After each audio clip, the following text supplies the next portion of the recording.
Hello everyone, welcome back to another super absorbent episode of the Center Beacon. Today I bring you some pretty controversial material, as I'm sure you're all drying your eyes after watching that custom-made intro to this video. We're talking about seal clubbing. What is it? Why does it happen? Is it really a thing? And should we form some sort of government organization to stamp it out immediately? The short answer is no. In my opinion, I don't think seal clubbing is a thing. I think what you're perceiving usually is you're taking an ass whooping essentially, and you're upset, and you look to blame things other than yourself for the loss. Basically, I know because I do it all the time. I get my rear end handed to me.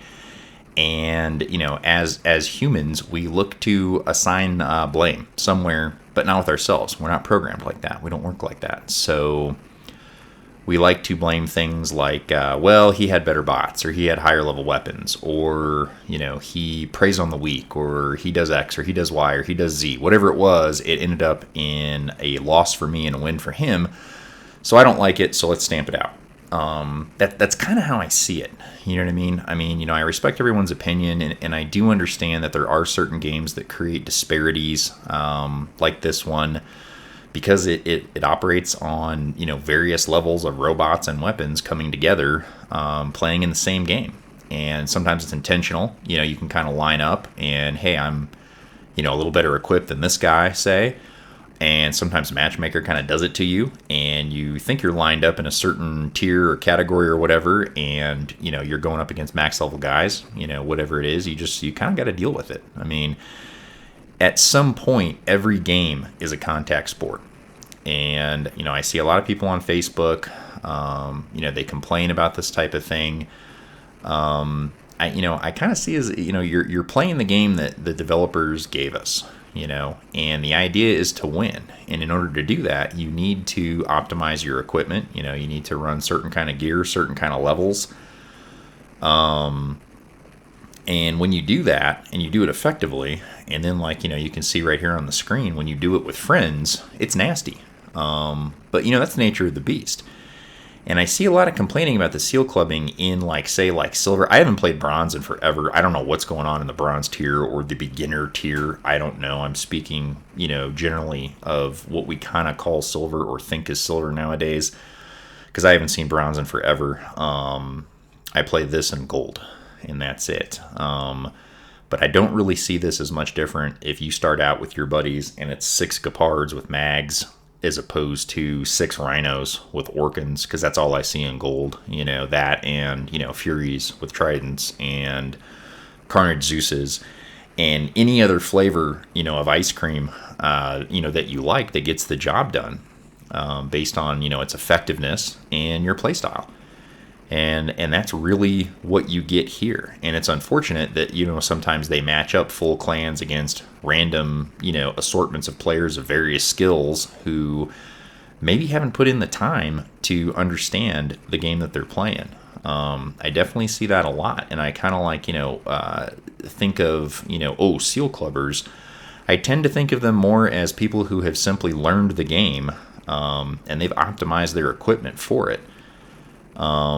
You know, we are not going to do things that don't work. You know, if you're playing a game, whether it's Monopoly or robots, you know, you're not going to keep doing things that aren't effective. You're going to try to optimize your ability to win, minimize your chances to lose.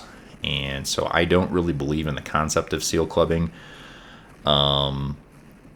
You know, I think it's a bit of a myth. And like I said, I think guys get upset. You know, they take a whooping, they go to Facebook, they complain for a little while, they vent, they feel better.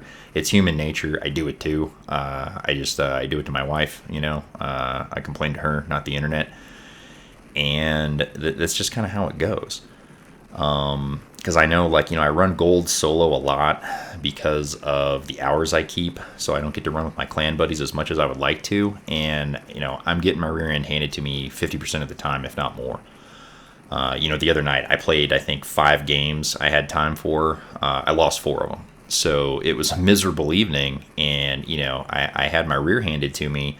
But I mean, what am I going to do? Your choices are, deal with it, adapt, level up, play more, invest time, research, learn what you need to learn, just like we all did when we started out. We all realized that, surprise, the, Punisher Spiral Destrier at level 1 isn't super effective. So we moved on from that.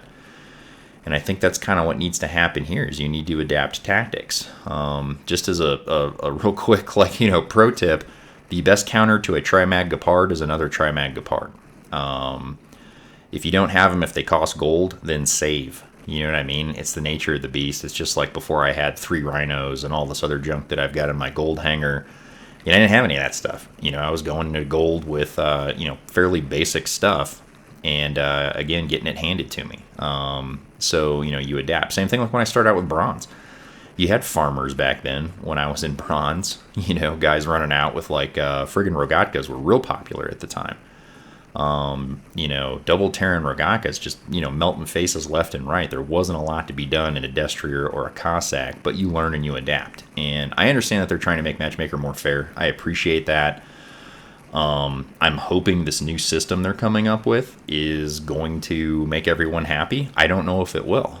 But I know that as players, whatever we're given, we are still all on the same footing. We all get the same 24 hours a day.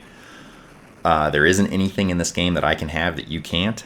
I'm not smarter than you. My buddies aren't smarter than you. You guys aren't smarter than my friends. So on and so forth. We're all pretty even. The term seal clubbing, in my mind, is fairly misleading. It's not a good way to describe this because a baby seal is fairly helpless. You walk up to it on the beach, it looks at you, and you cave its head in with a stick. As people, as humans, it's not so easy. Everyone out there is relatively intelligent. Gamers are highly adaptive. Their minds work quick, their hands work quicker. Sure as hell a lot quicker than mine, that's for sure. I know my reflexes on this compared to my son's, are not even on the chart compared to what my 2 oldest boys can do on these things. But we adapt. And that's where, our strengths come into play. Okay, what am I doing that's not working? What am I doing that is working? What are others around me doing, that is successful or that is not successful? And we adapt, and that's what we do. And I think no matter what kind of matchmaking system they give us, we're going to have to adapt. Again, as usual, I wish they would get something and stick with it and kind of stop listening to some of the people who tend to whine too much. Because, these are the kind of people, you buy them lunch and they're still not happy. I don't think there's anything that you can do for that, and I don't believe you should engineer your game around those type of people. So we're not helpless. We're all players. We're all intelligent. We're all gamers. You can figure things out. There isn't anything that anybody's done to me in this game that, I didn't, review later and go, hey, you know what? If I had done this, I bet that wouldn't have happened. You got to kind of do a little after action on these things. Where were my mistakes? And if it's levels, then guess what? You got to invest time. You got to invest resources. You got to commit. Like anything in life, if you want to be good at it, you got to invest in it. And the more you do, the better you'll be. A lot of the so-called seal clubbers, you see complaints from new players. Oh, he's got 5 Gepards. Oh, he's got 5 Rogatkas. Oh, he's got all this. I don't have all that. But you can have it. You just have to invest the time. It's just like if I started playing professional baseball tomorrow, I would fairly suck at it. But if I invest the time, if I practice, through years of repetition of perfecting your art, guys get pretty good at stuff. That's how things work. So that's kind of my take on the seal clubbing thing. I just look at it as players who know what they're doing. They're optimized. They invest a lot of time, a lot of resources, some of their own money, which anyone can do. But again, with this game, there isn't anything that any one player can have that someone else can't. You may not be able to buy it right away, but you can save for it certainly. So those are kind of my thoughts on seal clubbing. I kind of wanted to put that out there. Probably stir up some trouble, but that's okay. Tell me what you think. And as always, I will see you next time at the Center Beacon.